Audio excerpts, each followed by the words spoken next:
Vous écoutez Radio Lomé, il est 12h30.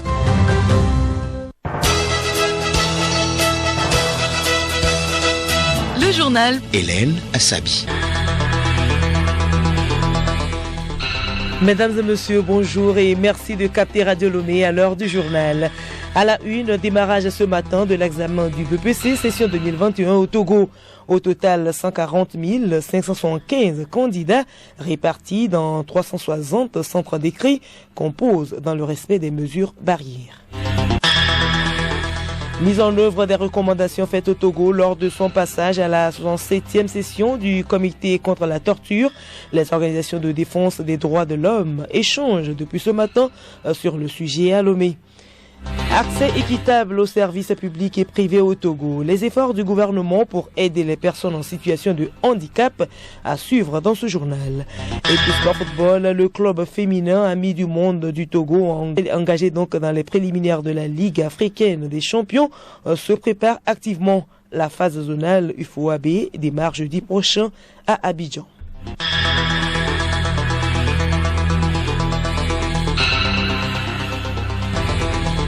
radiolomé.tg.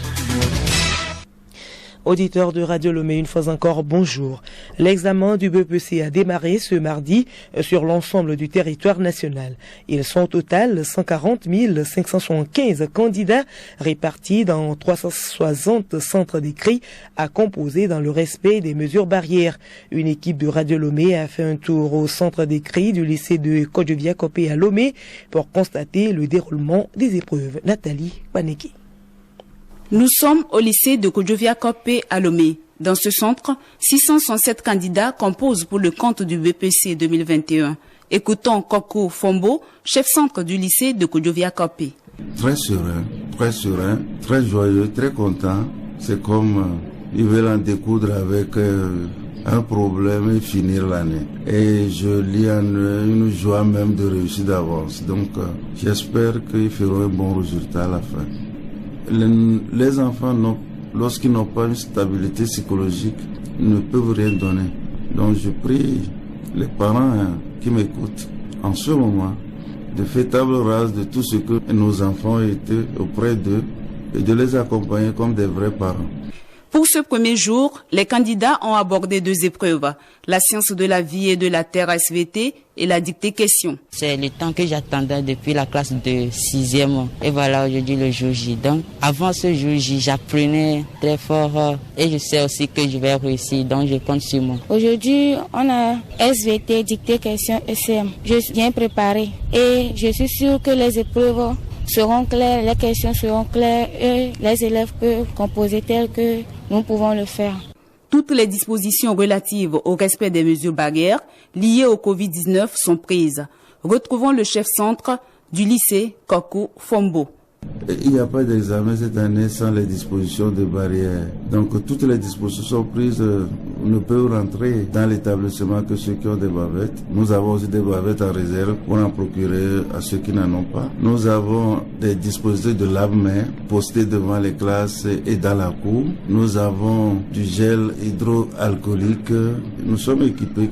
Les surveillants aussi sont formés depuis hier jusqu'à ce matin pour rappeler les bonnes conduites, parmi lesquelles nous ne touchons pas à la carte du candidat. Il présente sa carte et nous lisons les données en conformité avec la liste. Cet examen se poursuit jusqu'au vendredi prochain. C'est sous une pluie fine que l'examen du BPC session de juillet 2021 a démarré dans la région des Savanes. Le lancement du dit examen a eu lieu dans la préfecture de Tandjouari. Au total, 12 641 candidats, dont 5 343 filles réparties dans 35 centres d'écrit, sont engagés dans la course pour l'obtention du diplôme académique qui leur ouvre les portes du lycée. Atop Dapanwan, Bojona, Bassanta, Gabriel. Au premier jour de ces épreuves écrites ce matin, le directeur régional de l'éducation des Savanes, Ouro Niaou Tchaledji, accompagné du préfet de Tandjouari, Agbante Oukura, et du maire de la commune Tandjouari 1, Lare Monoka, se sont rendus successivement dans les lycées de Tandjouari, Yembour, Bombouaka et de Nano pour constater le bon déroulement des épreuves.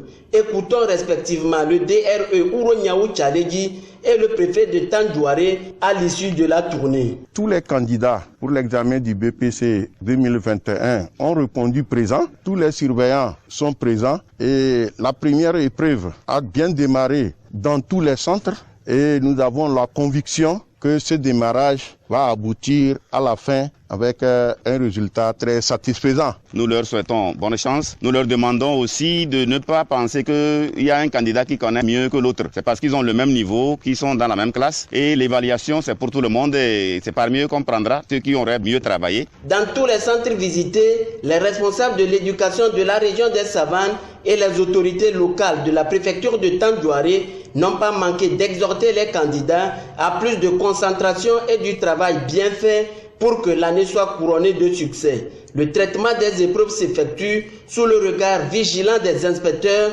des enseignants, des forces de l'ordre et de sécurité. De Tandjouaré, Bodjona Bassanta Gabriel pour Radio Lomé. Écoutez Radio Lomé et vous avez tout le Togo dans votre maison. Et je vous l'annonçais tantôt en titre, les organisations de défense des droits de l'homme au Togo sont en échange depuis ce matin à Lomé. Initiée par la Commission nationale des droits de l'homme CNDH, en collaboration avec le PNUD, la rencontre vise à évaluer la mise en œuvre des recommandations formulées à l'endroit du Togo lors de son passage à la 67e session du comité contre la torture. Sibi Lawson. Des recommandations dans une dizaine de domaines dont les mauvais traitements sur les enfants avaient été formulés à l'endroit du Togo lors de cette 67e session. Il est donc nécessaire d'accompagner l'État dans sa mise en œuvre et recenser ce qui reste à faire pour une prévention efficace de la torture au Togo. Sanvi Ohini Didi, président de la sous-commission prévention de la torture à la CNDH. C'est une évaluation à mi-parcours que nous voulons faire. Dans cette phase, nous avons réuni les ODDH pour avoir leur avis sur comment les choses ont évolué, qu'est-ce qui a été fait, qu'est-ce qui n'a pas été fait, quelles sont les suggestions que les ODDH feront au gouvernement. Notre ambition est de faire en sorte que, au prochain passage, la note du Togo soit excellente. Suivons les recommandations notifiées au Togo en juillet 2019 avec Sanvi Ohini Didi. Elle concerne plusieurs domaines, sur la torture, les mauvais traitements, sur les enfants, sur les lieux de détention et sur plusieurs mesures que le Togo devait mettre en place concernant sa législation. Entre autres, il était recommandé au Togo d'intégrer dans sa législation pénale le crime de torture, de le définir clairement pour que dans cet arsenal, on puisse avoir les éléments pour pouvoir poursuivre et punir les auteurs de ces actes-là. Sur les conditions de détention, il y avait aussi une recommandation forte qui concernait la prison civile de Lomé. Le comité disait à l'époque qu'il fallait fermer sans délai la prison civile de Lomé. Cet atelier, premier d'une série de 3, regroupe en dehors des participants de la CNDH 11 organisations de défense des droits de l'homme intervenant dans le milieu carcéral et 2 représentants des médias publics et privés. Merci à vous, Sibi Lawson. Les experts, les chefs projets et les responsables des services rattachés au ministère de l'eau et de l'hydraulique villageoise étaient devant la presse ce matin à Lomé. Il s'agit pour le ministère d'exposer et d'expliquer aux professionnels des médias les divers projets portés par le ministère. Charlotte Harrer. Cette rencontre qui s'est tenue en prélude à la tournée de cadrage du ministère a permis de faire l'état des lieux des travaux en cours d'exécution par le ministère. D'autres programmes ont été également présentés. Il s'agit du projet eau assainissement au Togo phase 1 et 2 et du projet d'alimentation en eau potable des centres semi-urbains. Ces programmes visent essentiellement à améliorer les conditions de vie des populations à travers l'accès à l'eau potable et au renforcement de capacités des organisations publiques et civiles en charge de la fourniture des services en eau. Le journal Hélène Assabi. Hors du Togo, Burkina Faso, moins 10 personnes, dont 7 volontaires pour la défense de la patrie, ont été tuées dimanche dernier selon des sources sécuritaires. C'est un village de la commune de Pinsa dans la région du centre-nord qui a été la cible d'hommes armés. Plusieurs concessions et le marché ont été également incendiés. Du bétail a aussi été également emporté selon des sources locales. Certains habitants ont fui pour se réfugier dans la commune de Pinsa. En Côte d'Ivoire, la réconciliation nationale ne semble pas encore à l'ordre du jour. Hier, le secrétaire exécutif du RDHP a vivement réagi à l'intervention de Laurent Gbagbo samedi dernier à Daoukro. L'ancien président ivoirien avait déclaré qu'il se tenait au moment de l'élection présidentielle aux côtés de ceux qui luttent contre le 3e mandat du chef de l'État jugé contraire à la constitution ivoirienne. Le lendemain, le numéro 2 du parti présidentiel a sommé Laurent Gbagbo de respecter Alassane Ouattara et la fonction présidentielle, dénonçant ainsi la relance du débat sur la légitimité du président ivoirien à la tête de l'État. Sénégal, l'Assemblée nationale a adopté hier un nouveau code électoral.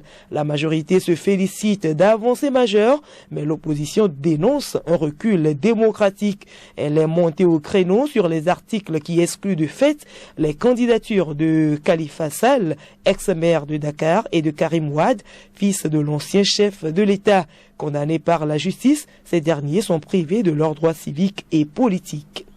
La tension monte en Afrique du Sud qui fait face depuis 4 jours à des violences déclenchées par des militants pro-Zouma en pays zoulou. Les émeutes se sont transformées en révolte de la faim et se sont étendues aux quartiers pauvres des grandes villes. Pillage, affrontements avec les forces de l'ordre. Au moins 6 personnes sont mortes depuis samedi dernier. Le président Cyril Ramaphosa s'est exprimé à la télévision nationale hier. Il appelle au calme et mobilise donc l'armée. L'autorité de la concurrence a imposé aujourd'hui une amende de 500 millions d'euros, soit plus de 325 milliards de francs CFA à Google pour ne pas avoir négocié de bonne foi avec les éditeurs de presse sur l'application des droits voisins, la rémunération due aux éditeurs pour la reprise de leur contenu. Marie-Claire Pagnot nous en parle. La décision était très attendue car c'est la première prise par une autorité de régulation sur les droits voisins à la suite d'une législation européenne mise en place en 2019 et que la France a été la première à transposer. L'autorité de la concurrence a par ailleurs ordonné à Google de présenter une offre de rémunération pour les utilisations actuelles de leur contenu protégé aux éditeurs et agences de presse sous peine de se voir infliger des astreintes pouvant atteindre 900 000 euros par jour de retard. Sur le fond, l'autorité reproche en particulier à Google d'avoir tenté de placer les négociations sur le terrain de Google Showcase, un nouveau service proposé par Google en refusant d'avoir une discussion spécifique sur les droits voisins, une notion créée par une directive européenne de 2019. L'autorité reproche également à Google de ne pas avoir communiqué aux éditeurs et agences de presse les informations nécessaires à une évaluation transparente sur la rémunération due. Google s'est limité à fournir des éléments sur les revenus publicitaires directs générés par le service de moteur de recherche à l'exclusion de l'ensemble des revenus notamment indirects liés à l'utilisation de ces contenus, a indiqué l'autorité. Le conflit entre Google et les éditeurs de presse français concerne les droits que doit verser Google pour les contenus de presse extraits d'articles, photos, vidéos, infographies, etc. qui apparaissent dans les pages de résultats lors d'une recherche de l'internaute. Le moteur de recherche avait dans un premier temps refusé de rémunérer les éditeurs, estimant qu'ils étaient assez rémunérés par le trafic qu'ils envoyaient sur leur site. En avril 2020, Google s'était vu imposer par l'autorité de la concurrence d'ouvrir des négociations d'une durée de 3 mois avec les éditeurs de presse et les agences de presse comme l'AFP sur les droits voisins. Mais les éditeurs de presse et l'AFP avaient saisi l'autorité de la concurrence en septembre 2020, estimant que Google ne respectait pas ses obligations. Écoutez Radio Lomé sur le web sur le www.radiolomé.tg. En page magazine de cette édition, les personnes en situation de handicap et celles qui sont valides n'ont pas les mêmes capacités d'accès à certaines infrastructures. À cette différence s'ajoute pour les personnes en situation de handicap le manque de moyens didactiques tels que l'écriture braille et le langage gestuel qui privent cette couche sociale de plusieurs activités. Comment vivent ces personnes en situation de handicap et quels sont les efforts du gouvernement dans ce domaine pour un accès équitable aux services publics et privés à tous. Suivons ce magazine de Edmond Sogba. L'accès à mon bureau, puisqu'il y a des escaliers, ça me dérange quelquefois. Il faut que je sois mobile. Je vais au cabinet, par exemple, il faut aller au premier étage. Je vais au contrôle financier, heureusement qu'il y a l'ascenseur. Le jour où l'ascenseur tombe en panne, maintenant, il faut que je passe par les escaliers. À travers ce témoignage d'un handicapé moteur, nous voyons la situation compliquée que traversent les personnes en situation de handicap, notamment physique, visuel, auditif.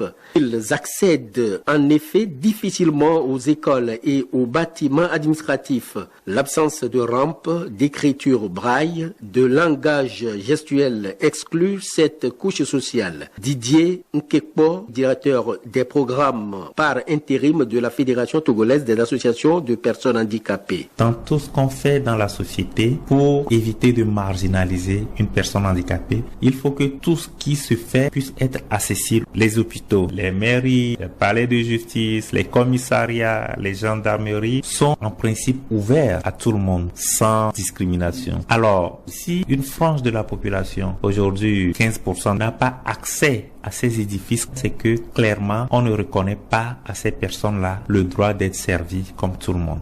Par rapport à ces difficultés, le gouvernement mène des actions. Retrouvons Nkekpo. Au Togo, nous avons depuis 2004 la loi nationale de protection sociale des personnes handicapées. Et en 2008, le Togo a signé la convention relative aux droits des personnes handicapées et l'a ratifiée le 1er mars 2011. Et lorsqu'une convention est ratifiée par un État, toutes les lois nationales doivent être arrimées à cette convention. Et donc cette loi a été révisée et attend d'être votée à l'Assemblée.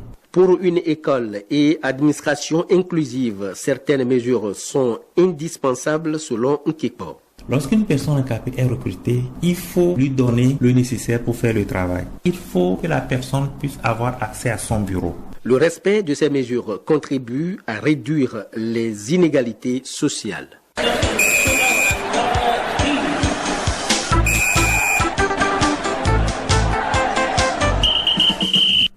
Sport football, le coach de Kotoko de Lavier et Kwegale ne va pas continuer l'aventure avec les Porcs Épics en première division la saison prochaine. Il quitte le club après avoir assuré sa montée. Pendant ce temps, le club féminin Amis du Monde affûte les armes pour les éliminatoires de la Ligue africaine des champions dames. Edo Assignon. Les éliminatoires de la Ligue africaine des champions dames s'ouvrent jeudi prochain en Côte d'Ivoire pour la zone UFOAB. Le club Amis du Monde qui représentera le Togo poursuit ses préparatifs pour une bonne représentation.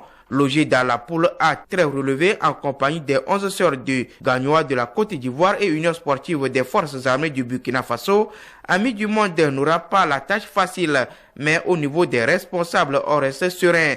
Bernard Gbagba, secrétaire administratif du club Amis du Monde. Nous voulons aller nous affirmer. Nous avons de la valeur, nous avons des choses à montrer. Donc, ce que nous croyons, et ce que nous sommes en train de mobiliser les filles actuellement, c'est que nous devons tout faire pour traverser le fleuve Nil. Nous devons jouer à la phase finale de la Ligue des champions en Égypte. La compétition est qualificative pour la phase finale de la première édition de la Ligue africaine des champions féminines qui aura lieu au Caire en Égypte à la fin de l'année. L'entraîneur de Kotoko de Lavier, Kwegale, ne poursuivra pas l'aventure avec le club en première division. Après avoir fait remonter le club, il quitte les affaires. Ça fait 2 ans que nous sommes à l'œuvre pour l'arrivée en D1. Nous voilà aujourd'hui. Je suis au regret de vous dire que Kotoko et moi, on se sépare, a annoncé Samuel Kwegale dimanche dernier après la victoire de Kotoko de Lavier contre Arabia de Tablibo 3-1. Kwegale dirigera son dernier match avec Kotoko de Lavier dimanche prochain au stade de Kégué face à Kakadel de Doufelgou. Match comptant pour la finale du championnat national de football de 2e division. Pour finir, qu'en 2022, le président de la Confédération africaine de football, Patrice Motsepe, rassure que la compétition aura lieu au Cameroun. À 6 mois de la CAN qu'il doit organiser, le Cameroun continue de faire régulièrement l'objet des rumeurs affirmant que les travaux affichent des retards. Mais le patron de la CAF reste confiant à la tenue de la compétition au pays des Lions indomptables. Dans mon esprit, je n'ai aucun doute que nous aurons une excellente compétition au Cameroun, a déclaré Patrice Motsepe, président de la Confédération africaine de football. Point final à ce journal. Merci de nous avoir suivis. Bon après-midi à toutes et à tous. Au revoir.